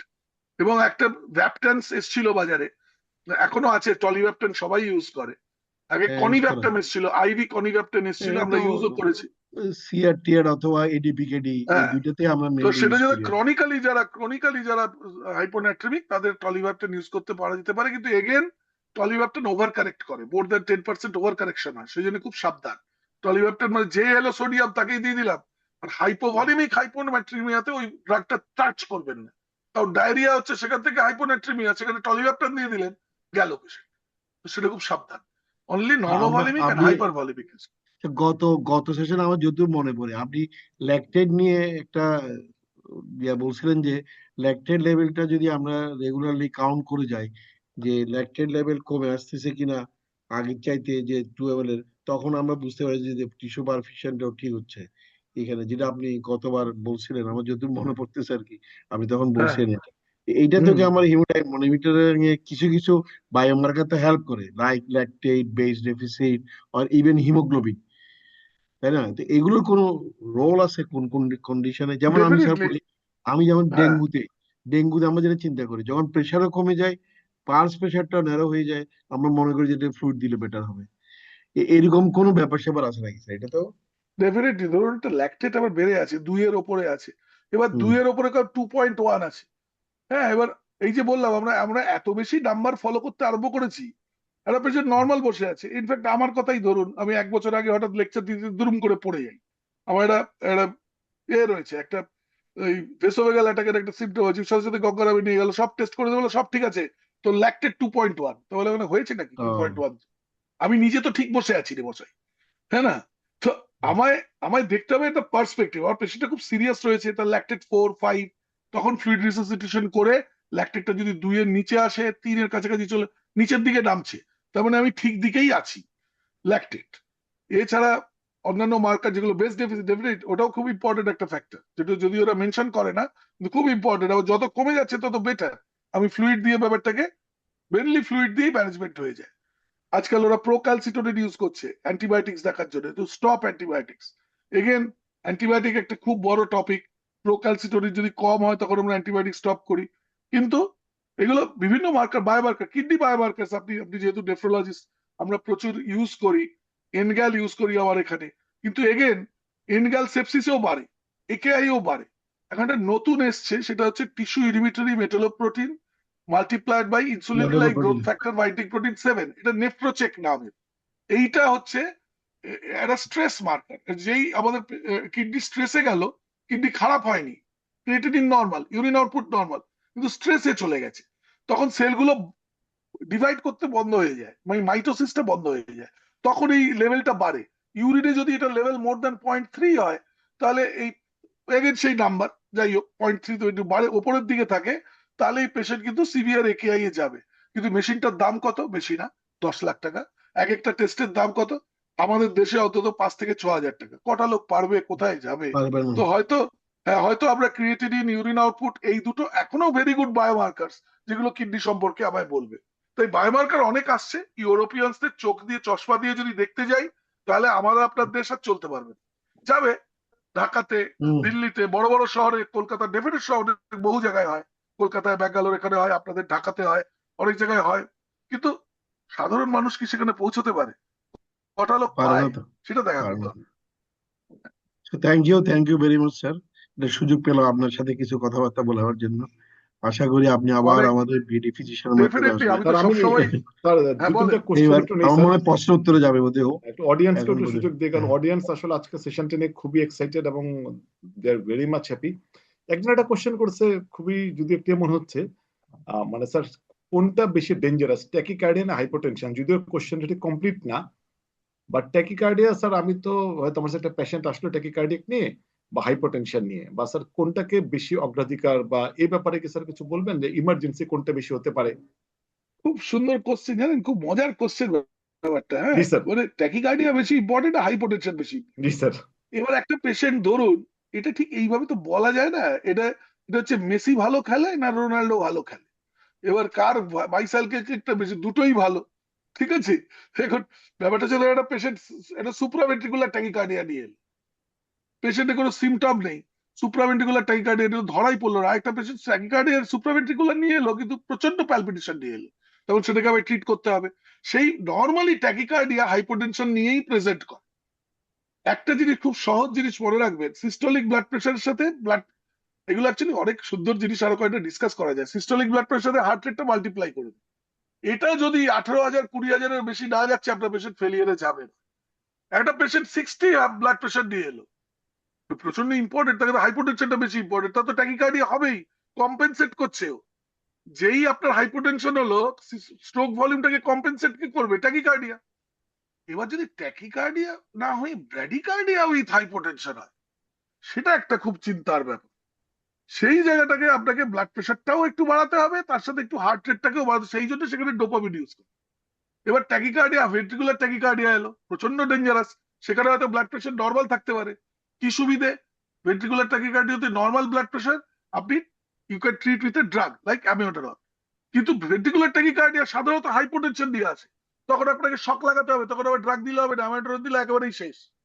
তো দুটোই নিজের নিজের জায়গায় স্বনামধন্য। হাইপোটেনশনও বলবে আমি ইম্পর্টেন্ট, ট্যাকিকার্ডিয়াও বলবে আমি ইম্পর্টেন্ট। এটা আপনাকে ডিসাইড করতে হবে যে আপনি কিভাবে তাকে ট্রিট করবেন। এটা আবার একটা আলোচনার সেশন ব্রাডিকার্ডিয়ার হতে সাথে পারে। হাইপোটেনশন থাকলে আবার অ্যামিডেন্ট ভালো কাজ করে। খুব এবার ধরুন, হ্যাঁ, অ্যাভয়েড করে। এবার ধরুন, এবার ধরুন একটা পেশেন্ট ভেন্টিলেটরে আছে, আমি একটা মজার কথা বলি। ভেন্টিলেটরে আছে, যারা ভেন্টিলেটর ইউজ করেন, হঠাৎ করে সবকিছু ঠিক চলছিল, হঠাৎ করে দেখলেন ব্লাড প্রেশার ফল করে যাচ্ছে, ট্যাকিকার্ডিয়া হচ্ছে, স্যাচুরেশন ফল করে যাচ্ছে। কি হলো ব্যাপারটা? দুটো জিনিস হতে পারে। একটা হচ্ছে দুরুম করে একটা নিউমোথোরাক্স হয়েছে। নিউমোথোরাক্সের একটা ভিডিও আমি সুযোগ পেলাম না, দেখিয়ে দিতাম। আল্ট্রাসাউন্ড দিয়ে 2 মিনিটে বোঝা যায় নিউমোথোরাক্স। এতে কি হবে, ভেন্টিলেটরে যে পিক প্রেশারটা আছে এটা দুরুম করে অনেক বেড়ে যাবে, কিন্তু প্ল্যাটু প্রেশার, দুটো প্রেশার, একটা পিক প্রেশার একটা প্ল্যাটু প্রেশার, এই দুটো ডিফারেন্স এরকম হয়ে যাবে, এটা নিউমোথোরাক্স। কিন্তু এই পিক আর প্ল্যাটু প্রেশারটা নর্মাল, মানে লাং একদম ঠিক আছে, হঠাৎ করে হয়েছে। তবে দুটো জিনিস হতে পারে, একটা হতে পারে আপনার এমআই হয়েছে একটা, বা একটা পালমোনারি এম্বলিজম হয়েছে। পালমোনারি কিছুই সহজ ব্যাপার, হার্টে বসান একটা ইকো, যদি এটা ডি শেপেড হার্ট পেলেন, আর পায়ে একটা এটা আল্ট্রাসাউন্ড দেখলেন যে ভেন্স গুলো একেবারে ভর্তি করে ভর্তি একদম দিয়ে ক্লট দিয়ে থ্রম্বোসিস হয়ে আছে, এটা পালমোনারি এম্বলিজম। আর যদি আপনার কাছে সুযোগ থাকে ট্রপোনিডাই করে নিন, ট্রপোনিডাই আর আপনি ডিডাইমার করে নিন, যদি আমাদের যেরকম আইসিইউতে রয়েছে ফট করে 2 মিনিটে করে নেওয়া যায়। ডিডাইমার বেড়ে আছে, আর এই দুটো জিনিস এই সিচুয়েশন পালমোনারি এম্বলিজম। ট্রপোনিডাই বেড়ে গেছে প্রচন্ড, এটা এসটি এলিভেশন আসছে ইসিজিতে, দিস ইজ এমআই। তো এইসব হচ্ছে ব্যাপার, এরকম তো অনেক জিনিস রয়েছে, টুকটুক করে জি ডিসকাস স্যার। করা যায়। স্যার আমি আরেকটা কোশ্চেন নেই, যেখানে প্রফেসর প্রদীপ কুমার দত্ত স্যারও আছেন। একজন কোশ্চেন করেছেন, sir I have observed that critical care doctor gives IV diuretics in CKD or AKI patients whenever they see reduced urine output in a single hour monitoring. Okay, like 20 or 30 ml in 1 hour. Should we do this? Anyone can answer, sir. আমি বলবো, আমি বলি নাকি দাদা দুজনেই বলেন, বলবেন? আপনিও আপনি বলেন, বলেন, তারপর প্রদীপ আপনি স্যার বলেন, অ্যাড করবেন। পরে পরে আচ্ছা দরকার দেখুন, দেখুন ডায়ারেটিক, এবার আজকে একটা কথা, আজকে এই ডিসকাশনের পর যারা আপনারা বসে আছেন একটা জিনিস নিয়ে চলে যান বাড়ি। ডায়ারেটিক neither should be used to prevent or treat any kidney condition except for hypervolemia. Hypervolemia ছাড়া ডায়ারেটিক unfortunately it is not used to treat AKI or to prevent AKI. AKI এর ব্যাপারে বলছি, নট। তাহলে আপনি ডায়ারেটিকটা দিই কেন? দুটো কারণে দিই। ডায়ারেটিক একটা টেস্ট হয়েছে, ফ্লুসোবাইড স্ট্রেস টেস্ট, এটা 2013-তে ডক্টর চাওলা ফ্রম আমেরিকা উনি করেন এটা। এটাতে আমরা কি করি, 1 milligram of per kg body weight of diuretic দিই যদি আগে ডায়ারেটিক রিসিভ না করে থাকে, বা 1.5 মিলিগ্রাম দিই যদি অলরেডি রিসিভ থাকে। দেখি 2 ঘন্টায় 200 ml এর বেশি ইউরিন এলো কিনা। কিনা। যদি না আসছে, তার মানে এই পেশেন্টটা সিভিয়ার একেআই এ যাবে। Diabetic is more to diagnose the condition rather than to treat the AKI, except যদি হাইপারভলিমিয়া থাকে ডেফিনেটলি ডায়াবেটিক ইউজ করতে হবে, এটা নাম্বার 1। নাম্বার 2, ডায়াবেটিক নিয়ে দুটো খুব ইম্পর্টেন্ট কথা আপনাদের বললাম, যে একটা হচ্ছে আপনাকে ওটা অ্যালবুমিন ক্যারি করে নিয়ে যায়, এবং ওখানে অ্যাসিডোসিস এবং সেফালোস্পোরিন ওকে প্রিভেন্ট করে to get secreted inside the tubules, এটা খুব ইম্পর্টেন্ট। তো এইগুলোকে কারেক্ট না করে ডায়াবেটিক ইউজ করার কোনো মানেই হয় না, এফএসটি উইল ফেল। এবার একটা পেশেন্ট হলো র্যাবডোমায়ালিসিস, একটা পেশেন্ট এলো আপনার সেখানে আপনি হঠাৎ করে ডায়াবেটিক ইউজ করে ফেললেন, কি দেখার জন্য না ইউরিন আউটপুট বাড়ছে কিনা। আরে মশাই, ওখানে তো অলরেডি র্যাবডোমায়ালিসিস হয়েছে, মায়োগ্লোবিন দিয়ে টিউবুলস গুলো ভরে আছে, ওখানে ইউরিন আউটপুট কখনোই বাড়বে না। তো এই ধরনের সিচুয়েশনে আমায় জানতে হবে কয়েকটা টিপিক্যাল সিচুয়েশন আছে যেখানে ডায়াবেটিক ইউজ করা হয় না। তো এইটা ডায়াবেটিক সম্পর্কে জানা খুব দরকার। দাদা আপনি বলুন। ঠিক আছে, আপনি যেগুলো বলছেন আর কি, আমাদের আসলে প্রথম কথা ঠিকই, ডায়াবেটিক্স তো আসলে অ্যালবুমিনের সাথে মিশে, অ্যালবুমিন যখন কোনো any disease, renal disease causing the albuminuria, ওটাই কিন্তু ডায়াবেটিক্সকে সাথে নিয়ে চলে যায়, যেটাই দিলেন। কারণ ডায়াবেটিক্সটা কিন্তু গ্লোমেরুলার ফিল্টার, এটা প্রক্সিমাল টিউবুল দিয়ে ডিরেক্ট ব্লাড থেকে এসে এখানে পড়ে, এবং অ্যালবুমিনের সাথে এটা লেগে যায়, ডায়াবেটিস অ্যাকচুয়ালি কোনো কাজেই করতে পারবে। এই নেফ্রোটিক সিনড্রোমে যদি আপনাকে ডায়াবেটিক্স দিতে হয়, তাহলে আপনাকে পুরা গ্লোমেরুলাসের every section should be block, from the glomerulus to the proximal to the distal tubule and the collecting ducts, প্রত্যেকটা ব্লক করতে হবে। কিন্তু এখন আবার আমরা গত বছর দেখলাম, আমরা এএসএন এ গিয়ে দেখলাম, ওরাও দেখাইছে, বই তো আসছে এটা, যে একটা রোগীর নেফ্রোটিক সিনড্রোম, তাকে ডায়াবেটিক্স দিলাম, কাজ করতেছে না। আবার উনি যেটা বলেছেন অ্যালবুমিন দিলাম, অ্যালবুমিন সাথে মিক্স করে, কাজ করতেছে না। এখন ওরা কতগুলো মানে পোর্টেবল মেশিন বের করছে, যেটা দিয়ে আলট্রাফিল্ট্রেশন করা যায়। they found that in only in case of nephrotic syndrome, যে যদি আলট্রাফিল্ট্রেশন করে দেন, it will work better than the diuretic itself, এবং ডায়াবেটিকের সাথে যে অ্যালবুমিন, তাহলে কিছুটা কাজ করে। আর 2 নম্বর, এখানে যে প্রশ্নটা করছে, সে 1 ঘন্টায় দিয়ে আউটপুট দেখে আমি কি সেপটিক শক অথবা ক্রিটিক্যাল কেয়ার ট্রিটমেন্ট, আসলে এটা ঠিক না। আমাদের গাইডলাইনে যেগুলো, আমাদের তো যদি কোনো কিছু না পায় অথবা পেশেন্টের বেনিফিট না হয়, আমাদের গাইডলাইনকে ফলো করতে হয়, না হলে তো উপায় নেই। আমি গাইডলাইনকে ফলো করবো না কখন, যখন দেখি যে না পেশেন্টকে আমার একটা ট্রিটমেন্ট দিয়ে লাভ হচ্ছে। এবার গাইডলাইনে কেডিগো যেটা গাইডলাইন, যেটা world recognized guideline for the management of AKI, CKD or any renal disease. ও গাইডলাইন গুলোতে বলা হয় যে যে ইউরিন আউটপুট হিসাব করতে হবে 6 ঘন্টা, ক্রিটিক্যাল কেয়ারও 6 ঘন্টা হিসাব করতে হবে। 1 ঘন্টা দেখে ডায়াবেটিস দিয়ে দিলাম আমি একেআই এর জন্য, অত একে তো দেওয়া যাবে না। কি কারণ কি প্রিরেনাল না রেনাল না পোস্ট রেনাল, রেনাল এবং পোস্ট রেনাল দেওয়াই যাবে না। প্রিরেনাল যদি হাইপার ভোলেমিয়া জন্য তখন ওটা আপনি দিতে পারেন। আর ডায়াবেটিস কিছু কিছু অ্যাকশন আছে, by unknown mechanism it also causes the vasodilation in the lungs.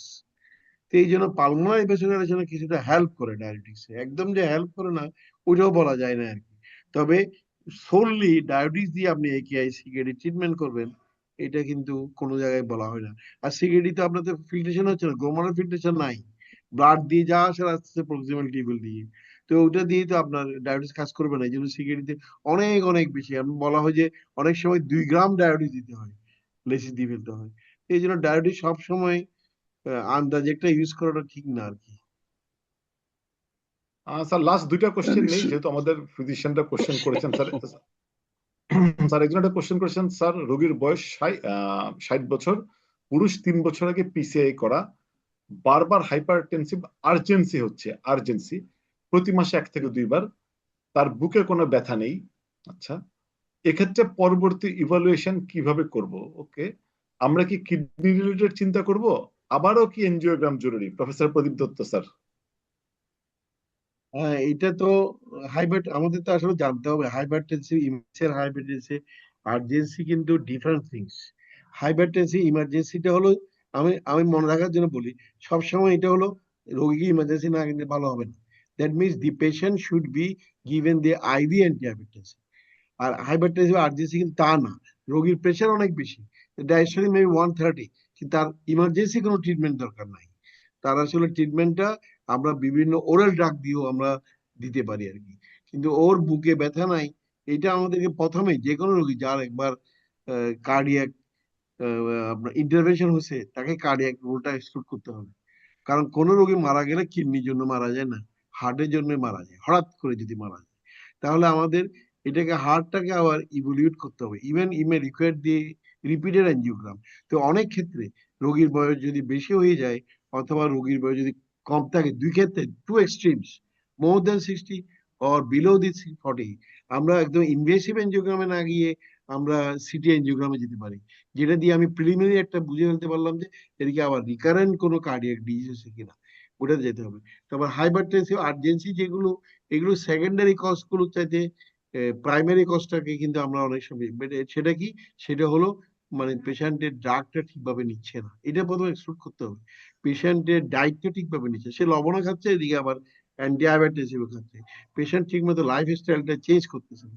এইগুলো ইভলিউট করার পরে তারপরে আমরা সেকেন্ডারি হাইপারটেনশন যেটা বলেন কিডনির জন্য হচ্ছে নাকি আর্টারির জন্য হচ্ছে অথবা হরমোনের জন্য হচ্ছে, পরবর্তীতে আমরা জানবো। তা আমার কাছে মনে হয় এই রোগীটা যেটা 3 বছর আগে তার পিসিআই করা হয়েছে, তার আবার বুকের ব্যথা হয়েছে, এই বুকের ব্যথা কজ কিন্তু from the skin to the heart, স্কিনের জন্য হতে পারে, রিবের জন্য হতে পারে, প্লুরার জন্য হতে পারে, লাংস এর জন্য হতে পারে, পেরিকার্ডিয়ামের জন্য হতে পারে, হার্টের জন্য হতে পারে, আবার ভেসেলের জন্য হতে পারে।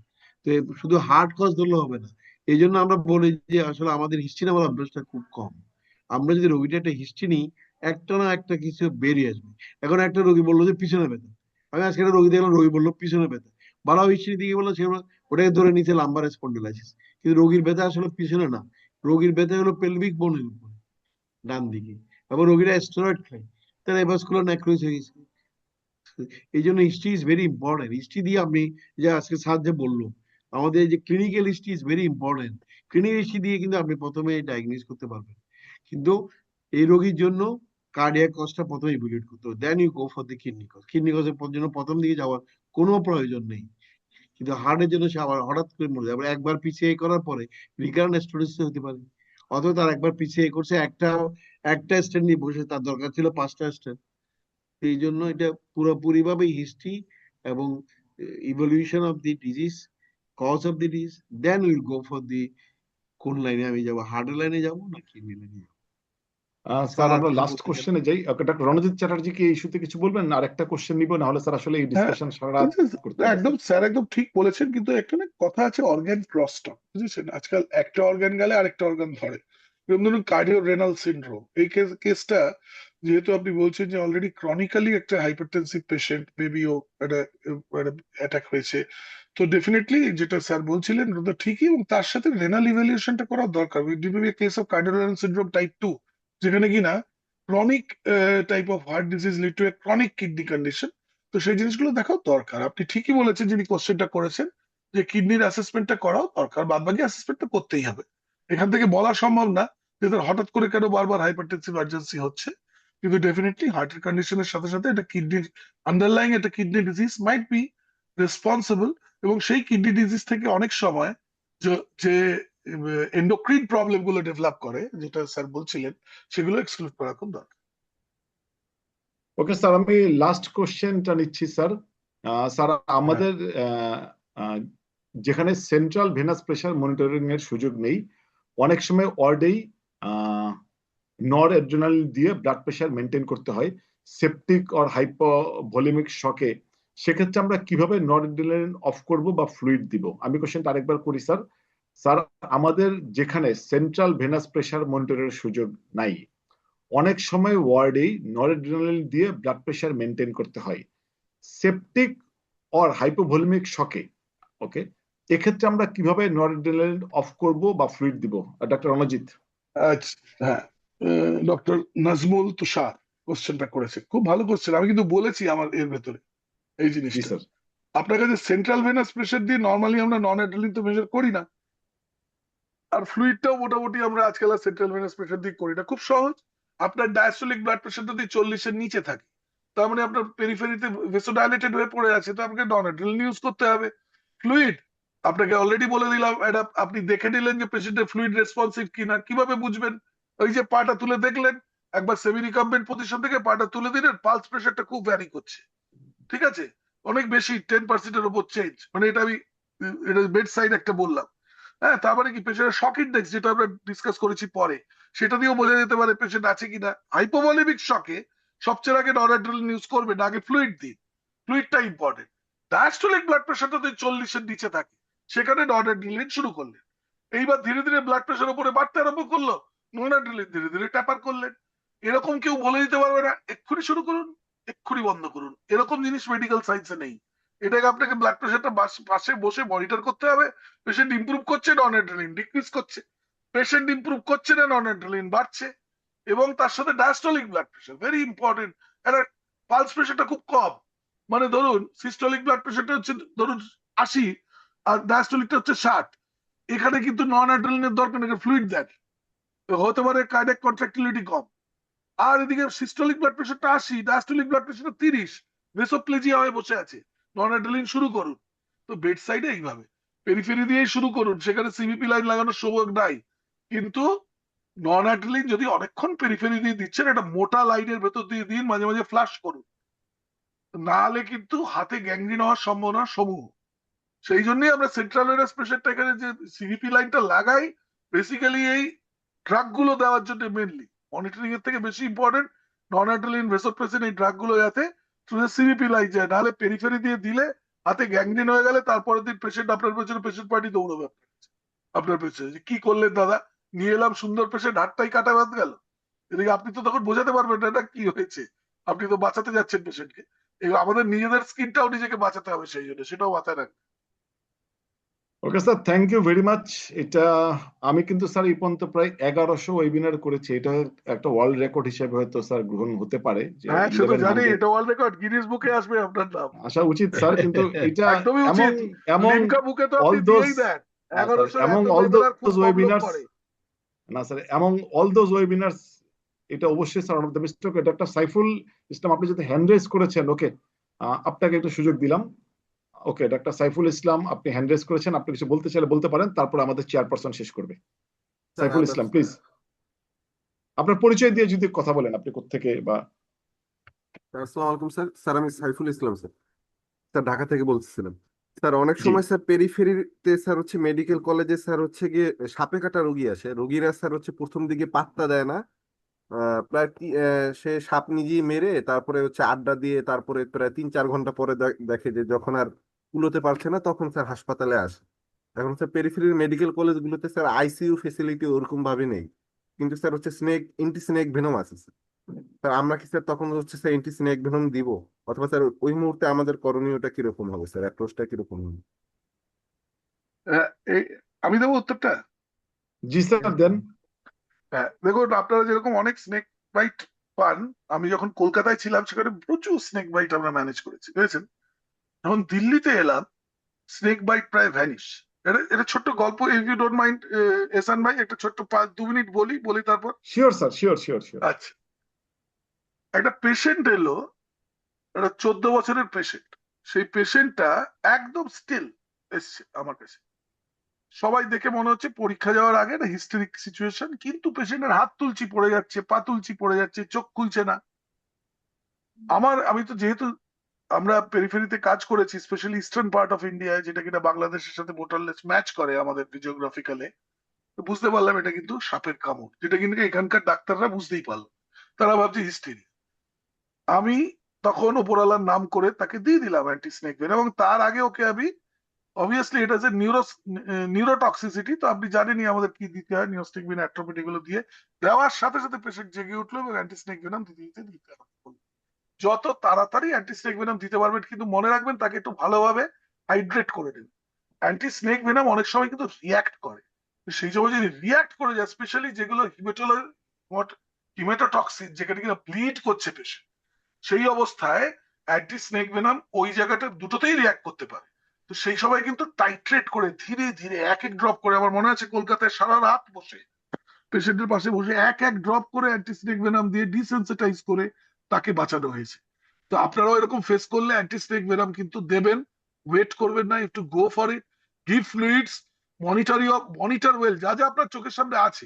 একটা ব্লাড প্রেশার মেশিন থাকবে, সেটা দিয়ে ভালোভাবে মেজার করুন। একটা শক ইন্ডেক্স দেখে নিন, একটু দেখে নিন পেশেন্টটা ব্লিড করছে কিনা, ইউরিন আউটপুট আসছে কিনা। এই জিনিসগুলো যা যা আপনার হাতে আছে, যতটা আপনার কাছে রিসোর্স রয়েছে, আপনার ক্লিনিক্যাল সেন্স দিয়ে আপনি করুন। অ্যান্টি স্নেক ভেনাম যদি আপনার কাছে থাকে 100% দেবেন, ওয়েট করবেন না, যত তাড়াতাড়ি দেবেন তত ভালো। Okay, thank you very much sir, thank you very much. আমি স্যার এখন আজকের সেশনটা কনক্লুড করার জন্য আমাদের সম্মানিত চেয়ারপারসন প্রফেসর প্রদীপ কুমার দত্ত স্যারকে আহ্বান জানাচ্ছি। Thank you doctor Chatterjee for your nice presentation. আর সবচেয়ে বড় ব্যাপার উনি যেটা বললেন, বাংলাতে বলাতে, বাংলার সাথে ইংলিশ মিক্স হতে আমরা অডিয়েন্স, আমরা পার্টিসিপেন্টরা খুব ভালোভাবে বুঝতে পেরেছি। আর এটা একটা আসলে বিরাট ব্যাপার, মানে উনি যেটা বলতে চাইছেন পুরা লেকচারটাতে হলো আমাদের মানে কস্ট এফেক্টিভ একটা ম্যানেজমেন্ট, যেটাতে সবারই একটা ইকুইটেবল অ্যাক্সেস থাকবে, একটা বেনিফিট পাওয়া যাবে, আবার রোগী মারাও যাবে না। তখন কিন্তু আমাদের অন্য ব্যবস্থাও নিতে হবে যে কিভাবে কি করা যায় আর কি। তো এই সব কিছু কিন্তু নির্ভর করে ওই যে উনি যেটা বললেন, রোগীর পাশে বসে এসে বসে কাউন্ট করতে হবে এর ভাইটাল প্যারামিটারস গুলো কি, এইগুলো এই যে একটা রেসপিরেটরি রেট, একটা টেম্পারেচার দেখে আমি ডায়াগনোস করে ফেলতে পারতেছি এটা কি ডিস্ট্রিবিউটিভ শক, না অবস্ট্রাকটিভ শক, না হেমোসেপটিক শক। তো এগুলো তো বোঝার জন্য এটা খুব ভেরি ভেরি ইম্পর্টেন্ট, আমাদের জুনিয়রদের জন্য এটা বেশি ইম্পর্টেন্ট। আর ওই যে স্নেক ভেনাম সম্বন্ধে স্যার বলতেছিল, এখন আমাদের চিরাঙে স্নেক ভেনাম সেন্টার আছে একটা, ওটাতে অনেক সাপ নিয়ে সাপ থেকে বিষ করে এটা পুরো বাংলাদেশের জন্য, বাংলাদেশে যেগুলো সাপ আছে আর কি।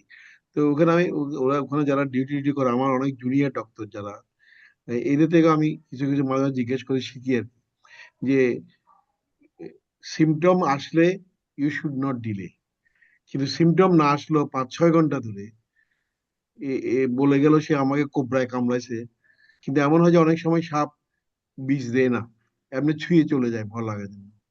অনেক সময় সাপ বিষ দেয়, আবার অনেক সময় বিষ আগের একজনকে কামড়ে আসার পরে পরের জনকে বিষ দেওয়ার মতো তার বিষ সংগৃহীত হয় নাই। তো অনলি ডিপেন্ডস আপন দি সিমটমস। যদি সিমটম আসে ইউ শুড নট লেট। এখন সিমটমটা কি হেমাটোটক্সিক কিনা নাকি নিউরোটক্সিক, এটা আমাদের একটু ক্লাসিফাই করে নিয়ে আমাদের ব্যানামটা একটু ডিফার করে যায়, অথবা ডোজটা ডিফার করে, এই দূরে হয়ে। তো যাই হোক, এটা আমাদের আজকের সেমিনারটার জন্য খুব ফ্রুটফুল সেমিনার, অনেক কিছু শিখতে পারছি। We have been enlightened by the beautiful একটা লেকচার দিয়ে অনেক কিছু শিখতে পারছি, এবং এইসব লেকচার আসলে জয়েন করা এটা সৌভাগ্যের ব্যাপার, যে চান্স পাওয়া শোনার জন্য। তো it is a luck for us. আর 2 নম্বর ব্যাপার হলো, আমি বেনিফিশিয়ার বিশেষ করে এহসানকে একটা জিনিস বলবো, যে এটা করা যায় কিনা যে সব এইসব লেকচারের পরে, আমাদের তো অডিয়েন্স সাধারণত ইয়াতে থাকে না, প্যানেল লিস্টে থাকে না। এদের দুই একজনকে প্যানেল লিস্টে নিয়ে আসার মানে পরে শেষের দিকে নিয়ে আসার পরে তার কি ডেফিসিট রয়ে গেল পরবর্তী লেকচারে, যেমন স্যার যদি আবার আসে যে উনি এই জিনিসটা আমরা আবার শুনতে চাই, তাহলে আমরা জানতে পারবো যে এই ওকে স্যার, জিনিসগুলো বোধহয় আমরা, হ্যাঁ, ইটস এ এই গুড জিনিসটা আইডিয়া বোধহয় স্যার। করা যায় শেষের দিকে। প্রথম দিকে আল্লাহ একটা কেওস সৃষ্টি হয়ে যাবে। শেষের দিকে এসে দুই একজনকে যদি আপনি প্যানেল লিস্টে নিয়ে এসে ওদের থেকে এটা ইভলিউশনটা চান, they will evaluate more genuinely এবং more perfectly এবং what they want এটা তারা বুঝাতে পারবে। So again, thank okay you sir, thank Chatterjee, you sir. thank you BD Physician, thank you Ehsan and everyone who was involved and who participated here. যারা দর্শকরা যদি participate না করে এই জন্য লেকচার দিয়ে মজাও পাওয়া যাবে না। স্যার যেহেতু লেকচার দিলে অনেকগুলো অডিয়েন্স ছিল, তো এইটা একটা মজার জিনিস। So thank you everyone. So good night, have a sweet dream.